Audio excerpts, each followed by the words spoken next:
Morning, everyone. Can you hear in the back? Okay, thank you. It's very good to be here together this morning in what we likely label very difficult times. Of course, that's a relative term. Can get more difficult or less. So, it's very good to be here together with these conditions, which are quite good. To be in a center with an authentic lineage and supporting one another to practice. So we want to welcome especially anyone who is here for the first time. We're happy you've joined us and hope you find a good reason to return. And also welcome to everyone who's streaming. It's good to be with you too. My name is Zopa and I'm here with Bill and Dora this morning. And we'll do our usual schedule on Sunday mornings, which is from this moment for about the next 50 minutes. We'll do some calm abiding meditation together with some comments that hopefully help us put that into a context of refuge and bodhicitta. I'll say more about that later.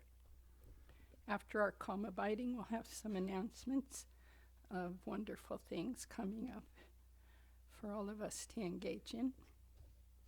And we'll have some tea together. And then if you can stay from around 10 a.m. to 11, we'll do a question and answer and discussion period.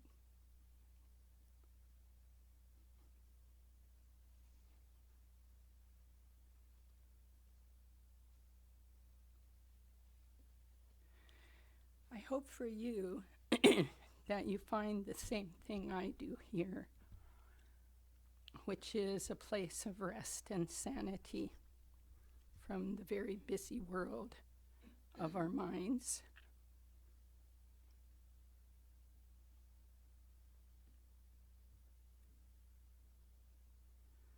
This path, called the Mahayana path,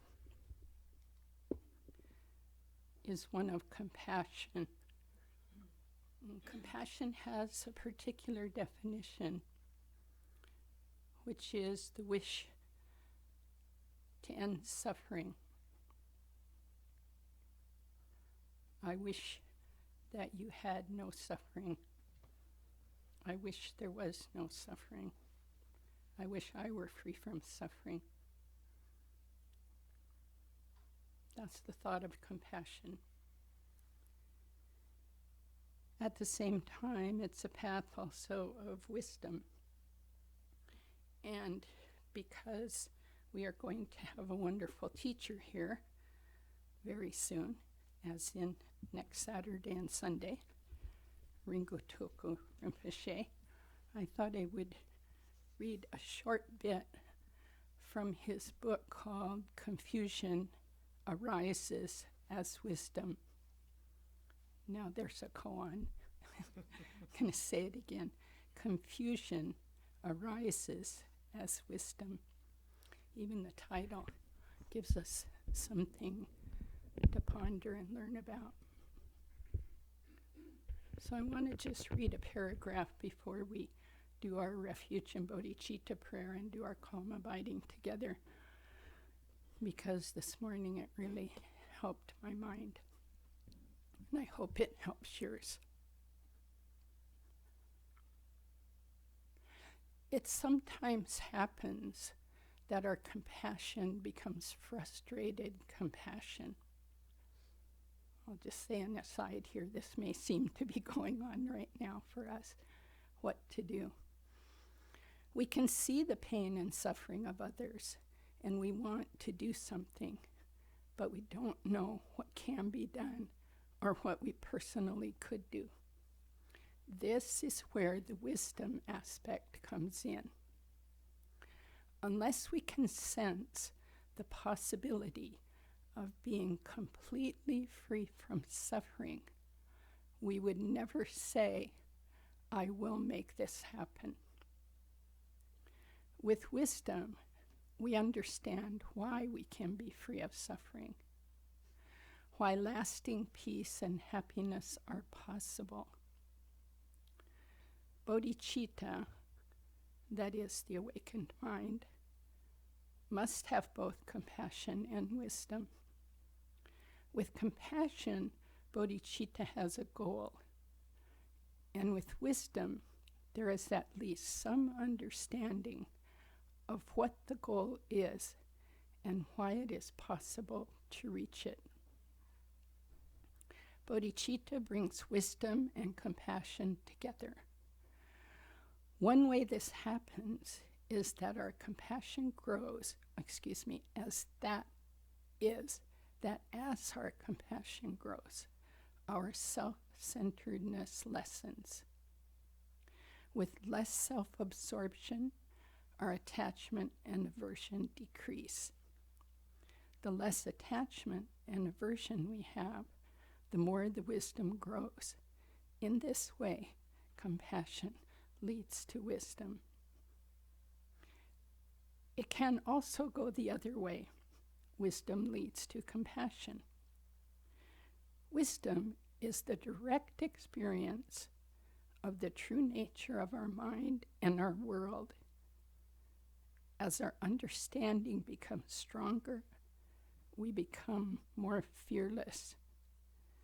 As we become more fearless, we become less self-centered. And this again leads to less aversion and attachment and to more compassion. So I think those are very helpful words for these times. And with those beautiful words in mind, let's take refuge and generate our bodhisattva hearts.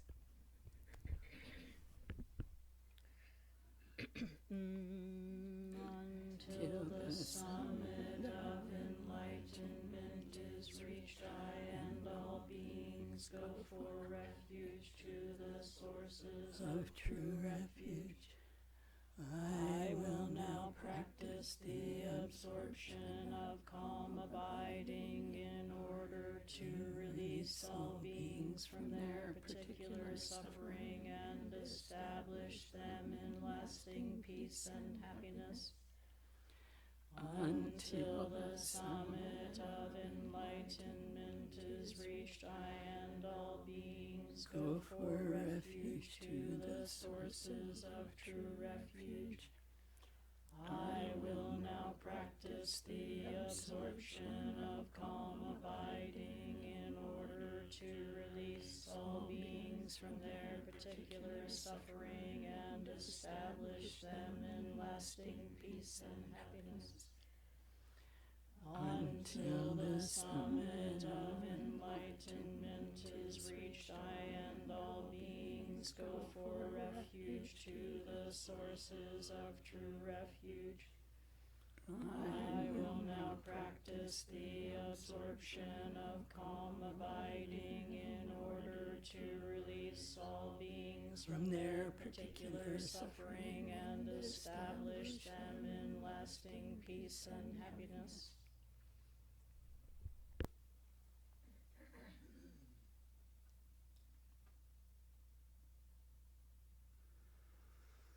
So to come to understand the wisdom and compassion that are within our own hearts at all times, always there, our Buddha nature. Also, it's in the hearts and minds of every single sentient being. That may seem astonishing, especially if someone appears as an enemy. But in order to get in touch with that Buddha nature, every single teacher, all the way back 2,600 years to the Shakyamuni Buddha, says we need to know our own mind. This is where our shine, our calm abiding, come in. To know our own mind, we need to cultivate the ability to focus. That sounds simple, and of course, whether you're a beginner to sitting or you've been sitting for a couple decades or more, you know that it's not easy. We place our mind on the breath, and 10 seconds later, it's on the future planning, it's on the past, it's on a memory, it's on a sensation in the body, all without us even noticing that shift. So calm abiding is a chance to notice that shift, to choose a focus. The most convenient one is your own breath.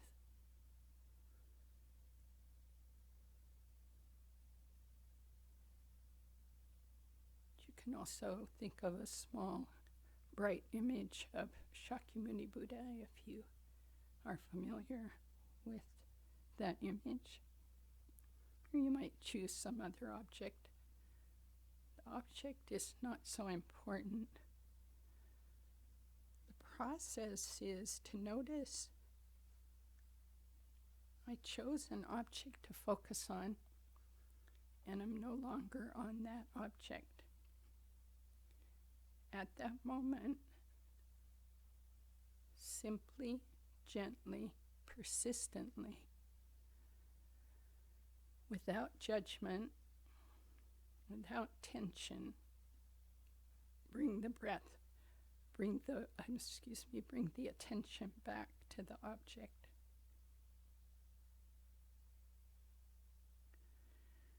This calm abiding sets the foundation for knowing our minds and is the basis for being able to transform suffering into happiness or confusion into wisdom. So take a moment to check in with your body. Again, without judgment. So hard for us to drop the judgment just because it's a habit. Just notice it and let it go. Here's my body. Pressure where your feet are or where your bottom is on your seat. Just do a quick scan. Relax any part that's tense. Bring a lot of kindness to your body.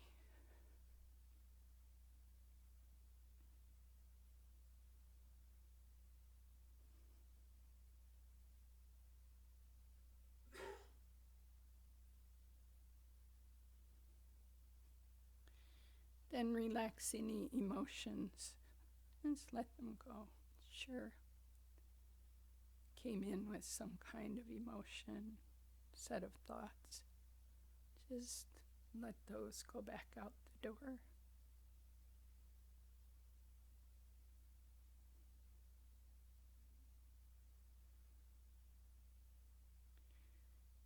And now for the next bit of time, we'll simply engage in this together. And that's the support we give one another to do our best without any stress. Simply noticing the suffering of being unable to keep our minds where we want and encouraging ourselves by bringing the focus back. I'm going to do a gong about every 10 minutes, and in that we can simply notice, oh, I'm on the object, keep going. Oh, I'm off the object, refocus, and stretch if you need to. So I'll be ringing a little bell in 10 minutes.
this virtue may I quickly realize Mahamudra and establish all beings without exception in this state.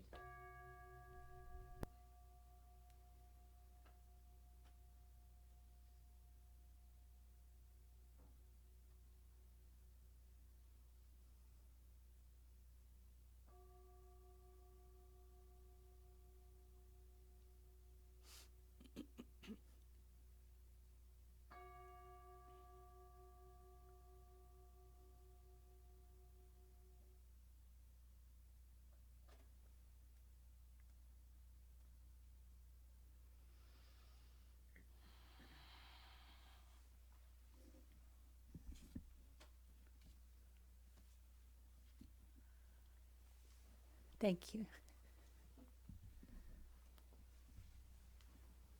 Quite a relief to do that together, I think. I hope. So we have some announcements. First, today is your last chance to get in on death and dying. Very last chance, and you don't want to miss it. So that's is it 3 or 3:30? 3:30, and that's at Heart of Wisdom Zen Center. And this is the last in a series, but as I understand it, you can drop in for it. It's a couple hours. And our other assistant teacher, Eric Fromé from KCC, teaches that with Jan Chosen Bays, and I've heard wonderful things about it, but haven't had the energy to do that along with some other things that are happening. And that most wonderful next thing happening is Ringo Toko Rinpoche is coming, and he will be here this very next Saturday, which is so exciting.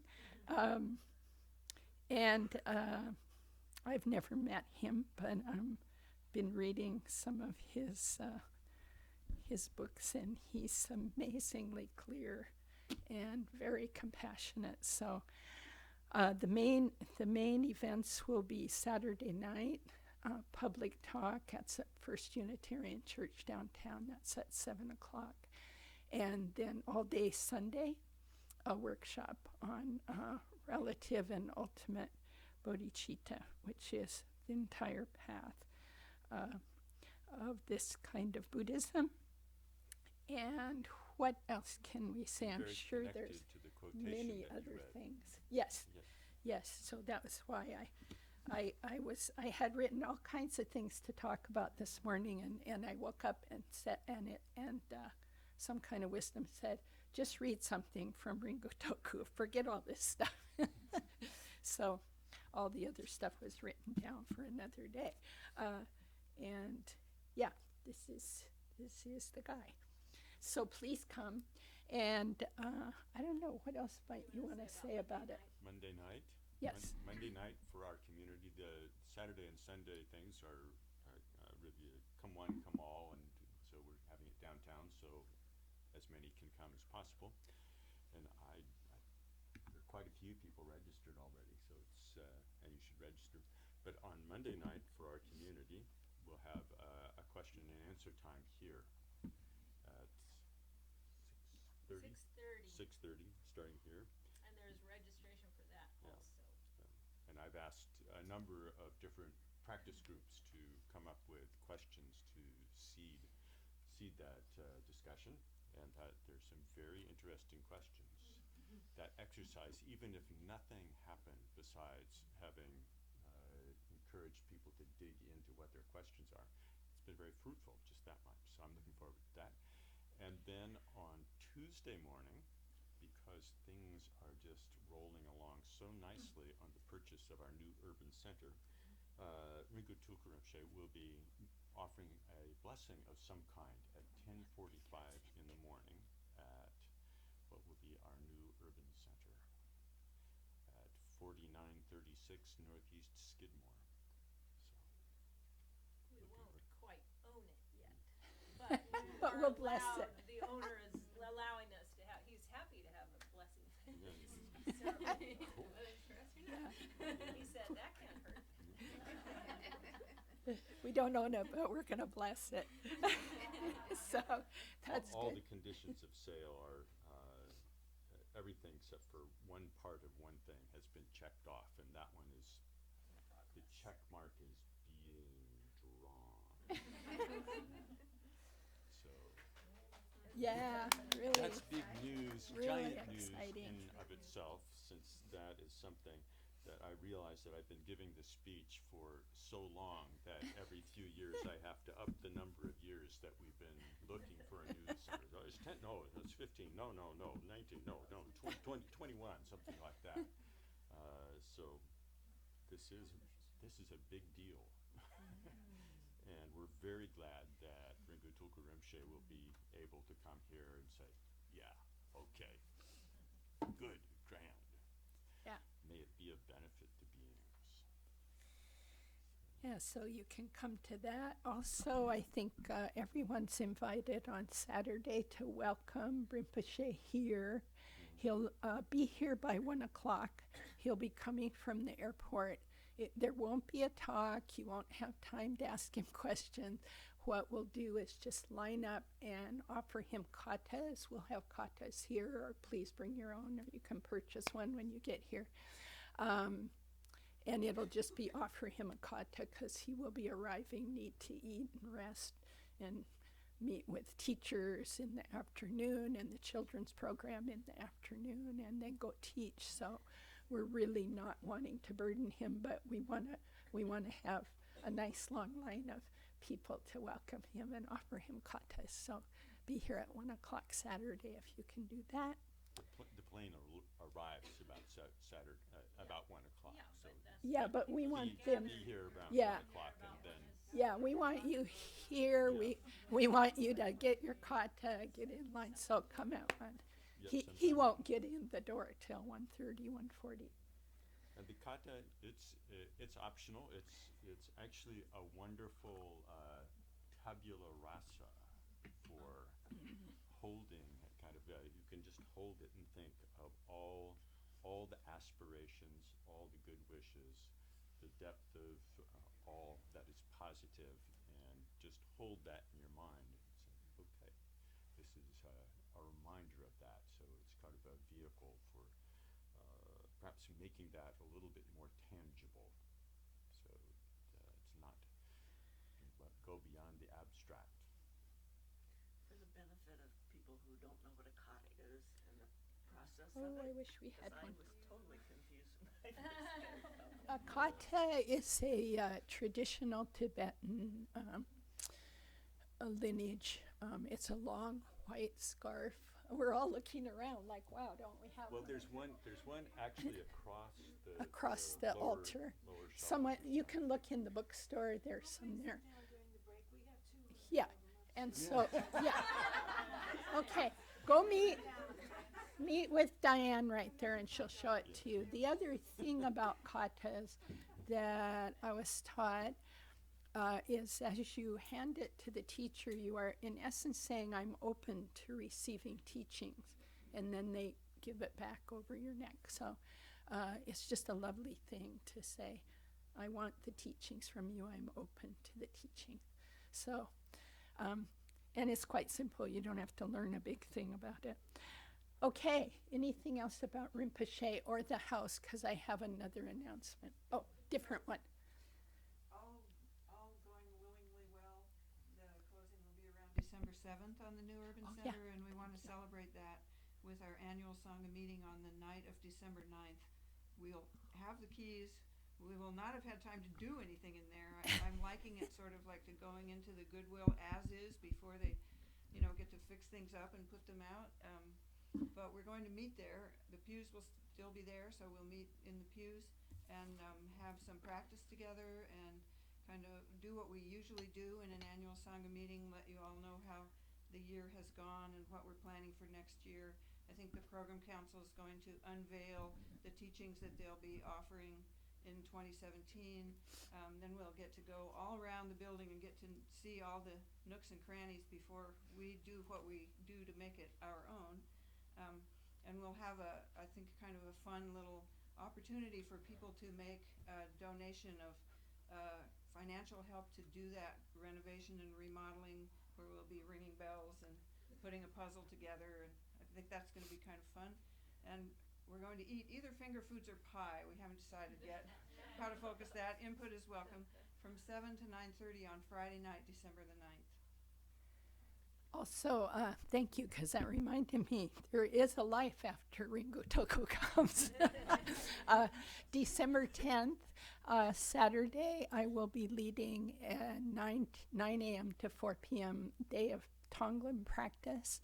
We'll do a little bit of study, contemplation, and plenty of meditation on Tonglen, which is a taking and giving compassion practice to bring more peace and wisdom to our minds and to the world. So that's also online now, and you can register for that. I think the last thing, but I never know, is we're going to clean up this place today in anticipation of Rinpoche coming. So I'll do a little more explanation at the end of Q&A. But if you can stay 15, even 10, 20 minutes and help do a piece of that, that'll be quite good. I think it's tea time. So enjoy.